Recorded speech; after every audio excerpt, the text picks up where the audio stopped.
Not the San Francisco Giants or the New York Giants, but the Giants in the Bible, bringing down the giants. We are in our verse is 1 Samuel 17:47. And all this assembly shall know that the Lord saveth not with sword and spear, for the battle is the Lord's, and he will give you into our hands. Giants in our lives always are an obstacle, and we'll always have giants in those in our lives, giant obstacles, not literal giants, but things in our life can seem to be gigantic and almost impossible to overcome. Now, we looked at the Teraphim and the Nephilim. Now we're going to look tonight at the Rephaim. Turn to 2 Samuel chapter 21. 2 Samuel 21, verses 15 through 22. David encountered giants. Did you know that? King David encountered giants. He encountered the Rephaim. Now, 2 Samuel 21, 15 through 22. The Nephilim means fallen ones. That's pre-flood giants. The Rephaim are post-flood giants, meaning terrible ones. They're the terrible ones. The Teraphim is household gods or images of God, more or less idols, giant idols. Okay, verse 15. Moreover, the Philistines had yet war again with Israel, and David went down and his servants with him and fought against the Philistine, and David waxed faint. Even a great servant of God will grow old. As the years went on, David became unable to fight as he once did. He was getting older. In this battle against the Philistines, David's life was endangered when he grew faint as he fought against a descendant of Goliath. When David's strength failed, God protected him through the strength of others. God's going to allow us to be in places where we need others' strength sometimes. A lot of times. God puts us in places where we need the assistance of others. That's what church is for. That's why the fellowship of believers. We're to support and help one another and encourage one another. David needed to retire in his advanced age from the field of battle.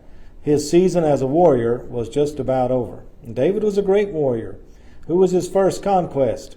He defeated Goliath, the giant that we all remember. Verse 16, and Ishbi-Benob,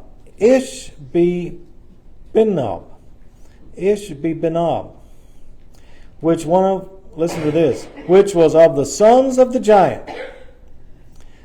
Ishbi-Benob. Now there'll be a test after this to spell that. Which was of the sons of the giant, the weight whose spear weighed 300 shekels of brass in weight. He girded with a new sword, thought to have slain David. He was girded with a new sword, thought to have slain David, but Abishai, the son of Zeruiah, succored him and smote the Philistine and killed him. See, this guy was going to kill David. Then the men of David sware unto him, saying, Thou shalt go no more out with us to battle, that thou quench not the light of Israel. They didn't want their king to be in danger anymore, because it was a close call. And it came to pass after this that there was a battle with the Philistines at Gob. At Shebachai the Hushathite slew Saph, which of the sons of the giant. So there's Saph and Ishbi-Benob, two giants, which were sons of the giant. And there was a battle in Gob with the Philistines, where Elhanan, the son of, here's a good one, Jeriorregum, a Bethlehemite, slew the brother of Goliath, the Gittite, the staff of whose spear was like a weaver's beam. And there was yet a battle in Gath, where a man was of great stature that had on every hand 6 fingers, and on every foot 6 toes, 24 in number. Interesting, isn't it? So David encountered later in his life giants. American native Indians and other ancient peoples left legends of 6-finger and 6-toed giants of times past that roamed the western plains. Did you know that? Many drawings of 6-fingered giants in the caves of Indians and carvings of Indians. Was it part of these people that fled when Joshua tried to purge them all and David found a bunch of them, and then after that, those that survived probably fled to the farthest point of the world at that time was the Americas. As I was telling people today, God spared the Americas for a special purpose in the last days, I believe. America was founded, as we near our 250th anniversary, they were founded to, first of all, make sure Israel is established as a nation in these last days. We check that off. Secondly, to be the greatest Bible-producing, Bible-printing, missionary-sending nation in the history of the world that none can compare to. The British were pretty good at it.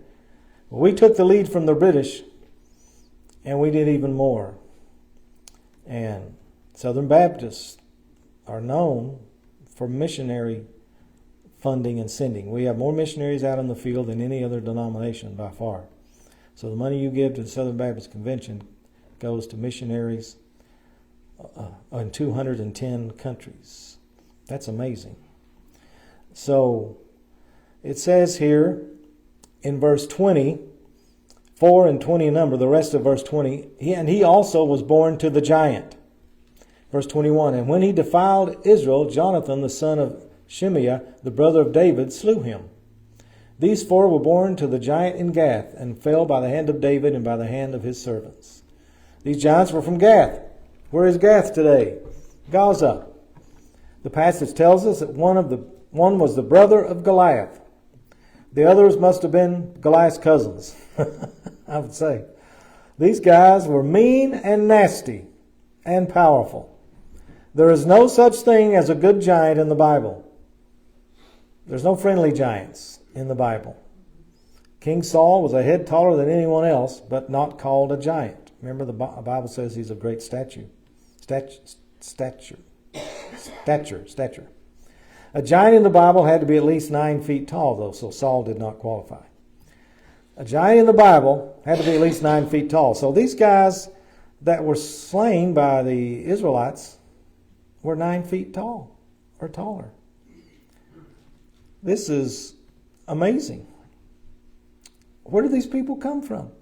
Now remember, some people say that giants, men of renown in Genesis chapter 6, before the flood, where everybody was a giant.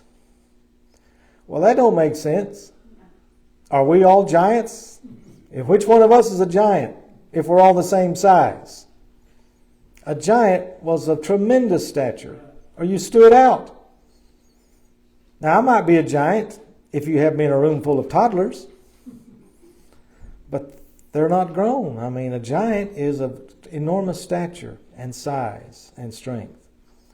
So to say that everybody some are saying that, and we went over that. You can go back and listen to that sermon if you want to, or that study. Some say that Adam was a giant, and Eve was a giant, and I just don't see how it could be, how they could be giants when they are not called giants. And then when giants came around, they were called giants. So I think these guys here were called giants because that's what they were. Yes, they were of enormous size. Now, Numbers chapter 13. The 12 spies encountered giants. Numbers 13, 25 through 33. More Rephaim. The Rephaim are the terrible ones. The Nephilim are the fallen ones. And the Teraphim are the tall statues of Numbers 13, 25 through 33. More Rephaim. 25 through 33.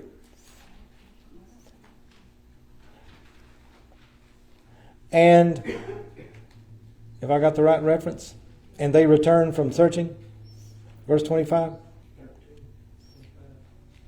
And they returned from searching the land after 40 days, right?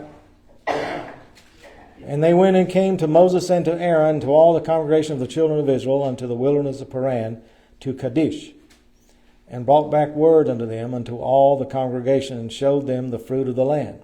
And they told them and said, We came into the land whither thou sentest us, and surely it floweth with milk and honey. And this is the fruit of it. They brought back a sample. Nevertheless, the people be strong that dwell in the land, and the cities are walled and very great. And moreover, we saw the children of Anak there. Who are the children of Anak? Go back up to verse 22, same chapter. Who are the children of Anak? First mentioned in Numbers 13:22. And they ascended by the south and came into Hebron, where Ahiman, Sheshai, and Talmai, the children of Anak, were. Now Hebron was built 7 years before Zoan in Egypt. The spies quickly focused on the troubles of the land, the strength of the inhabitants, the fortification of its cities, and the immense size of the descendants of Anak in Hebron. And they ascended by the south and came into Hebron, where Ahiman, Sheshai, and Talmai, the fortification of its cities, and the immense size of the descendants of the Anak in Hebron. Apparently, this was a family whose hereditary stature was legendary in the ancient Middle East. Here's some more Rephaim, giants after the flood. Anak, who was Anak? As an historical figure in the Old Testament, identified as a progenitor of the Anakim, a race of formidable giants or tall, warlike people living in Canaan before the Israelite conquest.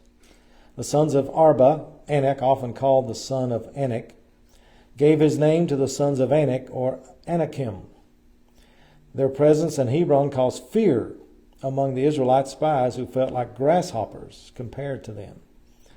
But through the courage of Joshua and Caleb, Israel later conquered them. Are they descendants of the giants of Genesis 6? Most likely. How did they survive?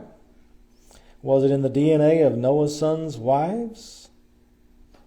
Did the demonic spirits of the mating of the sons of God and the daughters of men cause these giants to return after the flood, as Genesis 6 says? And afterward? We do not know. Where the Bible is silent means God didn't want us to know, or God will reveal more as we near the end of days. He will reveal it when we need to know. Always remember, the Bible says, as it was in the days of Noah, so it will be in the days of the Son of Man. Which means two things. I know it means one thing, that people will be buying, selling, marrying, giving in marriage, living their normal life. The normal cycle of life, the normal rhythm of life will continue until Jesus comes for his church. That starts the wrath of God, the day of the Lord. I think the rapture of the church starts the day of the Lord. So life is going to be normal, but there's another thing that might be about the days of Noah, was these Nephilim. We don't know. That's a possibility. I love conjecture, but I'm not going to call it fact, and I'm not going to call it the way it is, because we just don't know. Verse 29. Go to verse 29, Numbers 13. And the Amalekites dwell in the land of the south, and the Hittites and the Jebusites and the Amorites dwell in the mountains, and the Canaanites dwell by the sea and by the coast of Jordan. And Caleb stilled the people before Moses and said, Let us go up at once and possess it, for we are well able to overcome it. But the men that went up with him said, We be not able to go up against the people, for they are stronger than we are. Did they forget they had a mighty God of the universe on their side? And they brought up here's what God calls it, an evil report. It was true, but it was evil. Evil report of the land which they had searched unto the children of Israel. It wasn't that their description wasn't true. It was their cowardice that was evil. Saying, the land through which we have gone to search it is the land that eateth up the inhabitants thereof. They've embellished. And all the people that we saw in it are men of great stature. And there we saw the giants, not just giants, but the giants, the sons of Anak, which come of the giants. And we were in our own sight as what? grasshoppers. So we were in their sight. The Bible is being explicitly detailed that they saw the giants, the son of Anak. So the reaction was, we can't do that. And they were absolutely correct. They couldn't, but with God they could. They lost their faith. When we run into obstacles we think we just can't overcome, what happens? First thing we do, we lose our faith. That's what the devil counts on. He loves to put these big boogeymen up there to scare us to death. Cause us to turn to our spines to turn to jelly.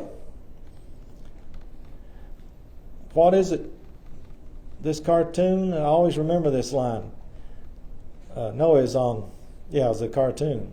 And the cat asked the big giant cat, "Are you a man or a mouse?" And the cat said, "I like cheese."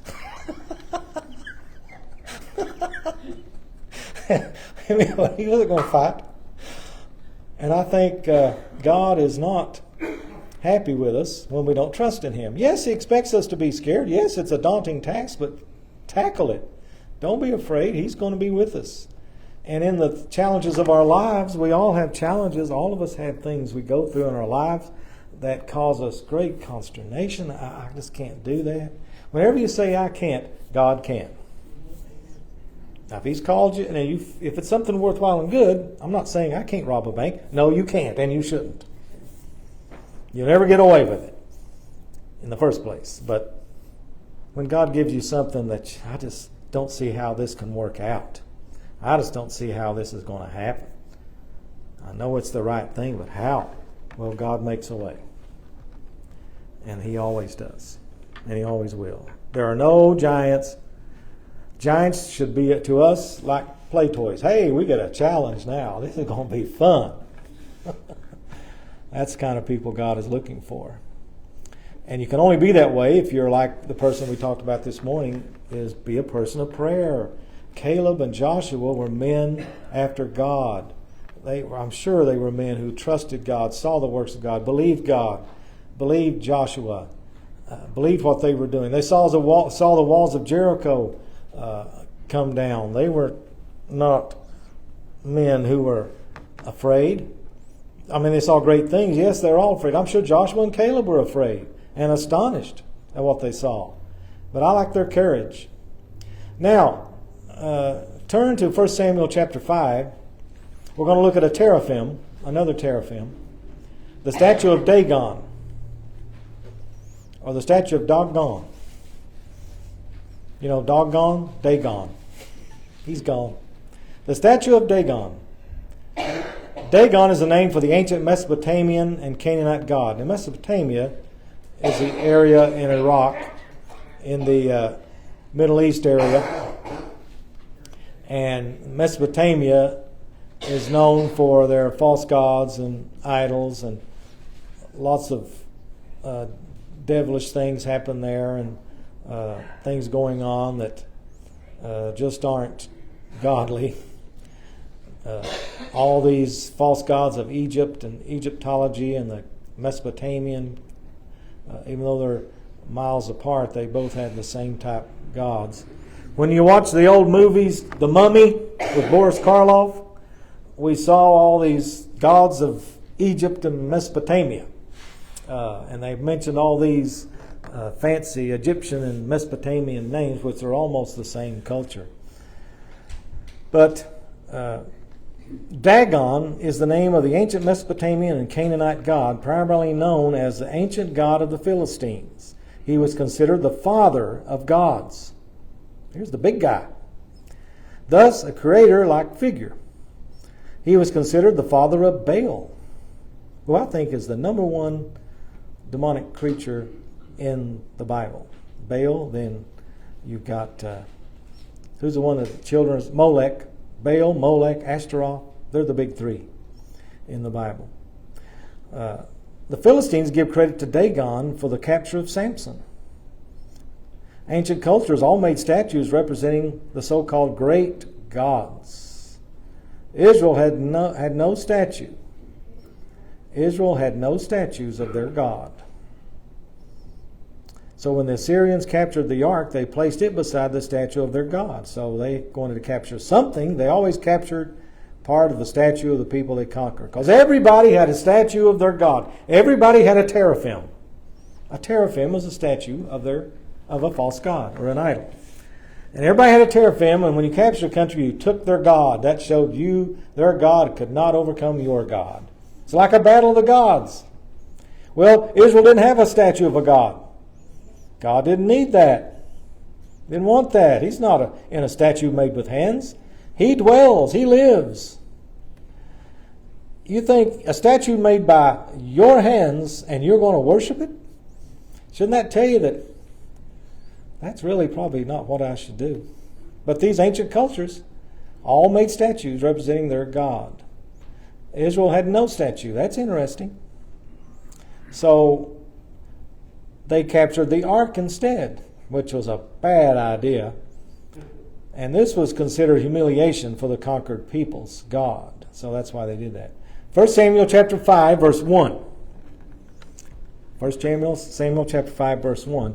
And the Philistines took the ark of God and brought it from Ebenezer unto Ashdod. When the Philistines took the ark of God, they brought it unto the house of Dagon, and set it by Dagon. Verse 3, when they of Ashdod arose early on the morrow, I love this, behold, Dagon was fallen upon his face to the earth before the ark of the Lord. And this is funny. And they took Dagon and set him in his place again. Oops, our God has fallen. Who knocked him over? That's the first thing I was, who did that? Okay, so they go to bed. All is good. Dagon is back where he should be. Daggone it. And verse 4, when they arose early on the morrow morning, that's the next morning, behold. God has a great sense of humor. This is our wonderful, loving God. Dagon was fallen upon his face to the ground before the ark of the Lord. And God did something else. And the head of Dagon and both the palms of his hands were cut off upon the threshold. Only the stump of Dagon was left to him. Verse 5. Therefore neither the priests of Dagon nor any that come into Dagon's house tread on the threshold of Dagon in Ashdod unto this day. They're scared to death of that place. Whatever happened. And of course we know the rest of the story. They quickly gave the ark back to God's people as quick as they could get it out of there. You'd think they'd have said, we want to worship the God who's of this ark. But people, that would just change their whole economy and their whole system of living. So people, even they know their Dagon's false, they didn't want to change their culture. See, their culture was built upon the worship of Dagon. And probably they were satanic and thought, okay, he's lost this round, but let us keep Dagon. We just like him. It just fits our culture. See how people can get trapped by a false religion? You would think that half the people in a cult realize there's something not right here, but it's their culture they've been brought up in. It's their lifestyle. It's their daily routine. It's their way of thinking. You think it's like brainwashing. It's hard to get that out of people. So these Philistines hung on to their god Dagon. Even though, and I like the fact that his hands were cut off. What's that about hands? Makes them powerless. When you lose your hands, well, use your head. That's really bad. When his hands were cut off, that means that was intentional. That was no accident. God did that intentionally to rid him of any power and humble him. A man who walked around with stubs back then was humbled. Couldn't do anything for yourself. So that's a sign his power was taken from him. Yet they still wanted to, let's take the ark back and keep our God. So, and no one went back in there after that day. Okay, Now let's go back to some more Rephaim. One of my favorite giants is Og of Bashan, Joshua 12. I hate to keep you running all over the Bible, but let's not do that. Let's go to Deuteronomy chapter 3. Has the detailed description of Og of Bashan. Did you know 22 Bible verses mention Og of Bashan? Og of Bashan was a strange person indeed. The Bible is very explicit about him. Deuteronomy chapter 3, verse 11. I'm going to read Joshua 12:4 because he's mentioned in Joshua. And the coast of Og, king of Bashan, which was the remnant of the giants. Og is a remnant of the giants. What giants? Is this the pre-flood giants? Most likely, it clearly states that he is a remnant of the giants that dwelt at Ashtaroth and Edrei and reigned in Mount Hermon. Well, that's another study we could do on Mount Hermon. Of course, that's a historical study, and that's found in some of the books of the Bible. The books that are not in the Bible have a lot to say about Mount Hermon.